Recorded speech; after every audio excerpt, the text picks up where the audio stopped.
কিরে, ভালো আছিস?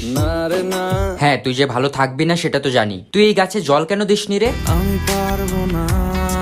তুই যদি যত্ন করতে নাই পারবি তাহলে দায়িত্ব কেন নিয়েছিলি যত্ন করার? ভালো লাগে না যে আমার। হোয়াট? এটা কি কমেডি হচ্ছে? একটা গাছের প্রাণ চলে গেছে তোর জন্য, তোর খারাপ লাগে না? না রে না, ছি ভাই ছি, তোর লজ্জা লাগা দরকার। আর কত নিচে নামবি তুই? জানি না যাবো কদ্দূরে এখনো। আচ্ছা তুই একটা সত্যি কথা বলতো, তুই এই গাছে একবার হলেও জল দেওয়ার চেষ্টা করেছিলি? আমি কোনো আর চেষ্টার সীমানা রাখিনি। হ্যাঁ, সেসব জানা আছে। তুই চেষ্টা করলে আজকে আর এই গাছের এমন অবস্থা হতো না। আর কি বোঝাবো বল। থাক, আর কিচ্ছু ভুলভাল বোঝানোর দরকার নেই। কি হলো? তুই টাকা দেস কেন আমাকে? যা ছিল আমার সবই তোর হাতে। ভাই তুই আমাকে টাকা দিবি, এই কয়েক টাকা এই গাছের দাম।